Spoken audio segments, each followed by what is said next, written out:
long their shows can be. So I used to listen to the Raven Effect podcast like Mhm. religiously. I kind of got out of it once Bugsby left. Um, I can but understand that. Joe and but Rich are pretty good still, though. yeah, I do like them. But I just had too many podcasts to listen to at the time, and like I was just getting notifications of like every day like new podcasts out, and I'm like, okay, I'm so behind right now. One of these people need to go. And Mhm. I was like, Raven Effect podcast is just an hour and a half of them just fucking around. So I'm just gonna get out of here. Right. Um, but I remember hearing that of Raven saying the best wrestling show that you can do is an hour and a half long. That's the Mhm. perfect wrestling show. And that I agree with that. Hour and a half long. If you're watching that live, fuck, can you imagine an hour and a half wrestling show? Like paying just like 10, 15, $20 for an hour and a half wrestling show? Fuck. That's your money's worth out of that. Right. Right. So, and that's just so of course, notice how it's WWE. It's Raw. Raw is 3 hours long. SmackDown 2 hours long. No one says that SmackDown sucks. It's only Raw. Raw is the only one that sucks. Why? Because 3 hours. I think it's that, and just they don't really fill with that much content. Oh Because yeah, like they stretch it out. They yeah, stretch that shit out. because I was like I said, I came up in the WCW era where Mm-hmm. the Nitro was 3 hours long. And I don't remember feeling as drained getting through it. I also was a kid, so You're there's also a probably that. kid. That Man, there's I probably that. remember when Raw was like, we're going to 3 hours. I'm like, fuck yeah. Hell yeah. And I would watch every fucking second of it. My Yeah. God. I remember watching because I was 8 years old. I don't know if they went to 3 hours at this point yet. But I remember it was John Cena versus Shawn Michaels, the rematch from WrestleMania, where they went an hour. Um, I remember sitting there glued to my screen, glued to it. And my dad's behind me going, God damn, they've been going for a fucking hour now. God damn. They're gonna end this fucking show. Like that's the thing. Like you're a kid. Of course you're gonna be glued to the screen. Yeah. Where's my drug addict dad just going fucking bullshit, man? You're going for a goddamn hour now. Okay. You mentioned John Cena in best matches. What do you think is John Cena's best match? CM Punk, Money in the Bank 2011. Actually, wait. You did say this. I actually think it's his Raw one from like Raw February something 2013. I think the one where they pulled out the Hurricane Rana and the pile driver. Yeah. I think I may need to watch it again. It may be versus AJ Styles at Royal Rumble. That also might be his best match. Although CM Punk, everyone says that Edge and Randy Orton are Cena's best opponents. It's Punk. It's Punk by a fucking long shot. Oh yeah, it's definitely Punk. There's memorable stuff with Edge and Orton, but I think it's Punk is just the to me. If you want to talk like that era, is like Rock and Stone Cold like clashes. It's John Cena and CM Punk. Oh yeah, absolutely. It's so good. It's Randy Orton's not. They don't put on bad matches. It's just not at the same caliber. And I don't know. It's one of those where but if you put those three, I think I put like Rock, Stone Cold, and Triple H between those three. So, and I think that for me, I think the great thing that made me so invested in the Punk Cena rivalry was Cena was my guy as a kid. And then as an edgy teenager, Punk was my guy. And they started feuding right as I started doing that transition. So it felt so natural to me. Where I didn't want to boo Cena, but I also didn't want to boo Punk. Like everyone talks about like, oh, there are no faces and heels here. And I was like, no, that was a feud where there were no faces or heels. Because Cena was getting riled up when he normally can keep his cool. He was showing a little bit of an edge there because he was defending his company, and I was standing right by him. I was like, I'm going to defend WWE. But Punk's also over here saying, fuck WWE. Fuck you, Vince McMahon. You fired one of my best friends. You fired John Morrison. Go fuck yourself. This place fucking sucks. I'm like, Yeah. Like it was so good for me. You know, okay, you mentioned Disney. You ever seen the movie Emperor's New Groove? Oh yeah. It's Fuck, like I Kronk love with the angel and the devil. Like, and I don't know, he has a point. Yeah. God, I love that movie. I It, love that movie so much. it's the same idea. You got Cena being the angel, you got Punk being the devil, and the angel's like, well, he has a He's point. got a point. You No. know, He's got a point. yeah, Oh my god. same idea. And you did the thing. You said, I think you said your all-time favorite from the Attitude Era is Triple H.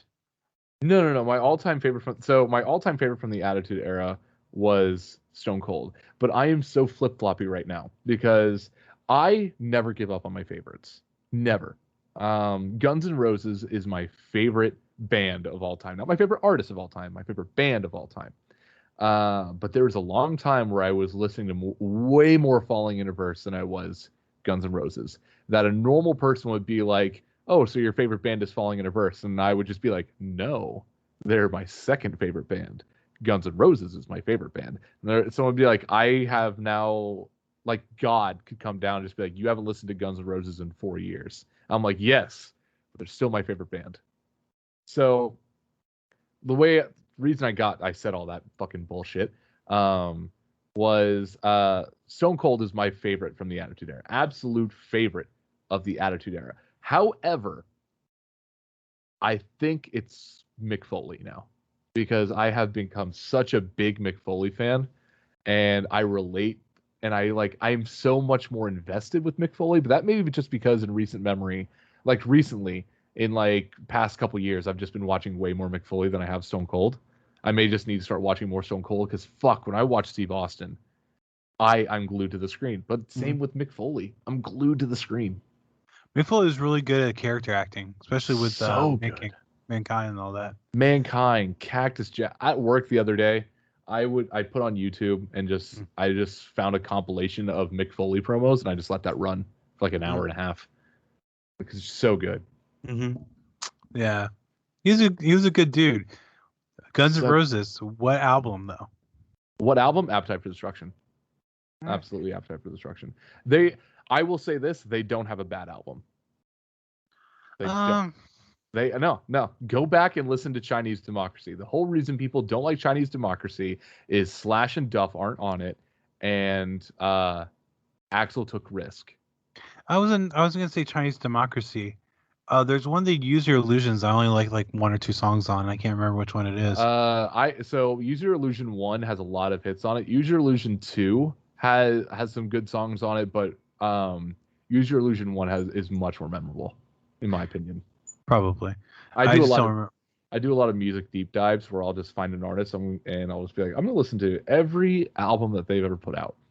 Well, I can do that with Metallica because I know every album front to back by them. So about Metallica, um, out here in the Midwest, we have a festival called Louder Than Life. Okay.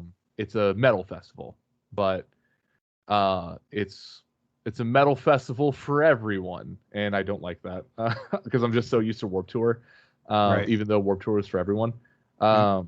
So when there's metal, there's no deathcore, there's no very little metalcore. It's metal and more like metal. There's a lot of bands that I don't know that are going to be there this year. Anyway, I have tickets for the entire the all 4 days that they're going to be there. So Metallica is playing twice, and they're playing two unique sets apparently. So, damn. There's a place there. I know what you're talking about. I actually pulled it up. It's even the same font. They're doing something like this out of Jacksonville, Florida. I think it's the same booker. I think it's the same booker. Because Metallica plays twice on a Thursday and on a Saturday. Yeah, Friday and Sunday is Metallica at Louder Than Life. So, I mean, you have bands like Korn, Stain, Cypress Hill, Anthrax. Yeah, it's the same thing. It's the same thing. Yeah, Jane's Addiction, Rise Against, Killswitch Engage. Nine Inch Nails, Snoop Dogg of all fucking people is going to be at Louder Than Life. That's going to be That's what it was. Rockville. It's called the Rockville Festival here. Rockville Festival. Yep, at Daytona Beach, Florida. I'll look that up. I'm going to see if there's anybody I'm jealous that you guys are getting, but we're Nine not. Inch Nails, Deftones, Cypress Hill, Stone Temple Pilots. Okay, sounds all the same here. Are you guys okay? So you guys are getting Rob Zombie. Really like Rob Zombie. Crown the Empire is good. You guys are getting Disturbed. Fuck you guys. Gwar. Holy shit. I fucking love Gwar, man. Bad Flower. I actually end up liking their stuff. Oh, you guys are getting Falling in Reverse. Fuck you guys. Fuck you guys, man. There's a possibility I might make it up here because Daytona, give you an idea, you mentioned going to St. Louis, which is like a 3-hour drive. Daytona Beach is like a 3.5-hour drive from where I'm at. So okay, so I will say this. Living in the middle of nowhere, 3 hours is nothing. Nothing for me. Yeah, you just don't have to go through fucking Orlando. Fuck Orlando. I agree, but yes. So, okay, since we're talking shit on Orlando, my girlfriend's cousin was getting married, and everyone was like, okay, we're all gonna fly out to Florida for their wedding, and we're going to go to Disneyland or Disney World. And I was like, okay, that's fine. We can go. I was like, year? This was summer. So like June, July, around that time. Yeah. We're gonna go to Disney World, and You're walking on the surface of the sun. And I was like, cool, Disney World. Most overrated fucking theme park I've ever been to in my goddamn life. Really? But then again, I've only ever been to 2 theme parks. I've been to Holiday World, which is the 30-minute world-renowned theme park that's close to me. And I've been to Disney World. And so I will say this. They have some really unique rides. It's an experience. But when they say it's the happiest place on earth, I'm like, a fucking Disney Mark said that. Nah, fucking that. No, you're not taking somebody, just someone off the street, be like, you ever been to Disney World? No, well, come here, and then put them in Disney World, and they're like, this is the happiest place on earth. No, that was a fucking Disney Mark that told you that. Yeah. Even with Disney, between the 3, because there's Epcot and MGM Studios, I think, if I remember right. Yeah. Even Epcot, it's a little bit more enjoyable for the adults, but I mean, there's a lot of theme parks between here and Orlando, and I honestly wouldn't go on my way to go to Disney. Legoland's a lot of fun. I would love to go to Legoland. I would love to go to Universal for one reason and one reason only. Harry Potter? No. Okay. They have the Spider-Man suit from Spider-Man 3. I actually went on the Spider-Man ride in 2001. They have a Spider-Man ride. Say no more. I don't know if it's still there. I think it changed now, but it was one of those where it's like a roller coaster with like a TV screen in front of you. All right, I'm gonna look up. This has delved so far away from fucking wrestling. Oh no, it's fine, man. Oh man, this is just what I do. I'm like, yeah, let's talk about wrestling. No, it's still there. Oh, I was showing videos from like 2020, but yeah. Fucking A, hell yeah, I'm all about that shit. Is it like Sam Raimi Spider-Man, or is it just Spider-Man in general? It's more based on the cartoon. Oh, okay. Well, fucking A, I'll still write it. Oh, and I'm sorry, jump back to something because there's something you mentioned with Spider-Man about with Tobey Maguire. Have you seen all the Batman movies since like the 80s? Yeah. Who do you think is the best Joker? Oh, okay. Can I go animated or is this live action? Go animated. I don't care. Mark Hamill. Mark Hamill? Is it because you grew up with him or no?